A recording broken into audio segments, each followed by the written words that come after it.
Recording, huh? Yeah. Yeah. I wish we could film that. Oh, wow.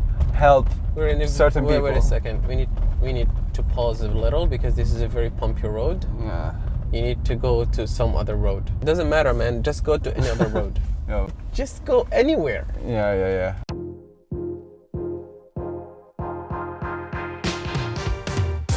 Many people have lots of stereotypes about refugees. That's why the best person to speak about refugee is a refugee themselves. So we started to open up to each other about our struggles and issues that we tried to ignore when we first arrived in this country. We hope you like it. We are very keen and enthusiastic to hear your feedback. Enjoy watching.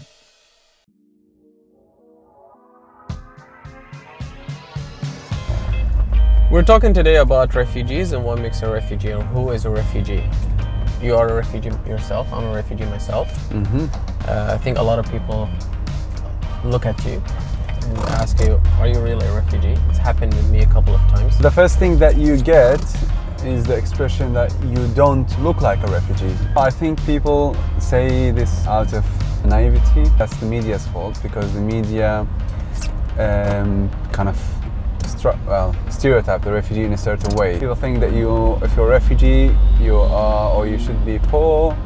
If you are a refugee, you are more likely to be less educated. You wouldn't have a cell phone, you wouldn't have a car, you don't speak English very well. Yes, there's a lot of refugees who lost everything in their lives, their homes, their dreams, their wealth, because of the war. That's what made them refugees, which stereotypes the majority of people. When I tell them I'm a refugee, it's kind of, getting in shock, because I'm the opposite of the stereotype they've been thinking of. Lack of the voices of refugees in the media. Usually the refugee crisis is covered by people who are not refugees. How many refugees are there in the UK? There is around 10,000 from Syria. From other countries, I'm not sure. In 2017, I think the UNHCR reported that there was up to 120,000 refugees in the UK. That makes less than 0.25% of the population of the UK. And people say we're full, we don't want refugees, we don't want migrants, and there's hardly any. Whereas in Lebanon, if you see there's around between 1.3 to 1.5 million refugees, that's one in 4 people in Lebanon is a refugee. Yeah, so in Lebanon there's over 1 million refugees and the population is almost 4 million. So 1 in 5 is a refugee in Lebanon. I believe stereotypes have valid grounds where it's coming from, and I believe that people can be excused. Even though it doesn't go in my advantage, it doesn't really do me well or does me fair, but I believe that you are consciously or subconsciously affected by the media and the stereotypes, and if you want to be completely honest and open and fair with yourself and with everyone, you should admit that it has an influence. Stereotypes are wrong. They exist, but they're wrong. Not necessarily. 100% wrong. Not necessarily. How do you think they're wrong? If you're British, you're more likely to like biscuits and tea and Sunday roast. Which is wrong. No, that's not wrong. It's wrong. Most of my British friends do that. Assuming, how many British friends do you have? A lot. I've been living here for 5 years. That's 5 years experience. Every day interacting with the people from the government, people from the public sector, people from the working area, of job applications. You have experience. You build up your experience. I'm just telling you, there is aspect or stereotype or perception about British people. Not necessarily, don't focus on the tea and biscuits one, but there are aspects which exist in huge numbers, big times, among certain nations, and there's nothing wrong with admitting that. It is wrong. Why? Stereotypes are wrong. When you stereotype refugee, you are combining people of different countries, people who speak different languages, who follow different faiths, which is pretty much like the UK people. Well, speak That's one the language. Same for the UK. No, because people they speak one language. But they come from different. They speak lots of different languages. What about all the multilingual people who live in the UK? Yeah, and but are British the country's citizens? language is English. Come on. Yeah, it's called England. Yeah, so English language is one of the languages they speak. This is the formal language of the country. That's correct, but that doesn't mean, being from Bangladesh or from Turkey or from Syria or anywhere else, that doesn't, when you become British citizen, that doesn't mean you're not British. What is the voted national dish in the UK? It was voted for. What was it? You know what it was? Curry. It's curry. It's curry. It's not fish and chips. Yeah, It's because not they Sunday went roast. because they went and colonized India. Basically, because they went and colonized India. That makes sense. I think a refugee is someone who fled their country due to lots of different reasons. War, prosecution, freedom of expression, religion, whatever reasons. And they cannot go back to their country if you're in prosecution. Now that does not mean doesn't speak very good English or doesn't have, you know, a normal life or doesn't possess certain things like a car or a smartphone or having access to resources.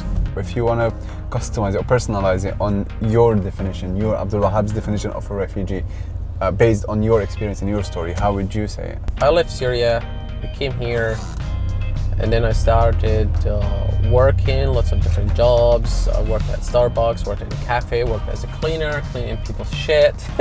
Where's that? Southampton. Okay. I made some money, I started studying, and started getting some jobs, and started building myself and my career. And now I'm teaching at UCL. You founded a charity from Syria with Love, and you've been invited to the parliament. You've done some events in Harvard University, in lots of places here in the UK.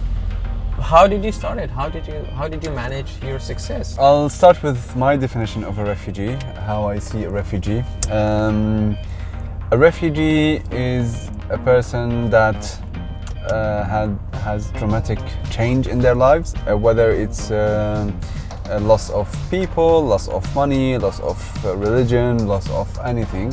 So you've got big loss and you were put in another environment that you need to adapt to.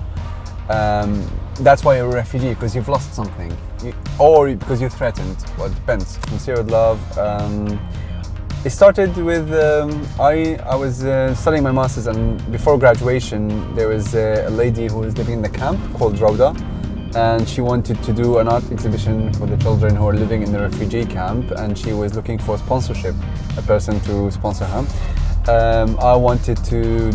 I had some savings and I wanted to spare some money to donate to help them, so I sent them, which was $100, £80. Art and childhood are universal languages, so if you're a child and if you do art, then anywhere in the world it's going to be the same. But for Syrian kids it was different. It was a bit dramatic, a bit tragic and graphic. Now you've become very British. You're saying a bit traumatic, but it's a lot. Don't go to this route when you're becoming British. Well, I was teaching, and one of my colleagues told his students, "I'm a bit worried about your progress," and the students were happy. They said, "Oh, he's a bit worried." You don't And then he got really angry. He said, "Could you please explain it to them that a bit in English means a lot?" I said, "No, mate, you gotta work on it. You speak English very well. They're your student. You teach them this." I was living with a British family in Exeter. They helped me a lot with everything, with contacting venues, the radio and stuff. And I got phone calls from the BBC radio, from BBC Spotlight, the local TV there, and they were really interested in doing a piece about it. And the university press, the local press, just a lot of people really. And it went really viral. And in a 3 months' time, we raised over £5,000. When we were in Syria, we had lots of friends and family and connections. My phone never stopped ringing. My family, my cousins from my mom's side, my cousins from my dad's side, my second cousin from my second. Yeah. When you come here and you don't have this network of connection, suddenly you're living in a huge country, in a city like London, but you feel alone. Or maybe when you have a circle, you get a phone call, for example. "Hello, is this Dave?" "Yeah, what, Abdul Wahhab?" Yeah, I was thinking maybe about meeting. Would you like to go for coffee? Yeah, coffee. What do you have Tuesday the 27th of April? And it would be still March. And they're like, what? I can't really plan from now until the 27th of Between April. 6 p.m. and 7 p.m. So sorry, I just thought about going out for coffee now and a nice meal. Yeah, sorry, I'm busy.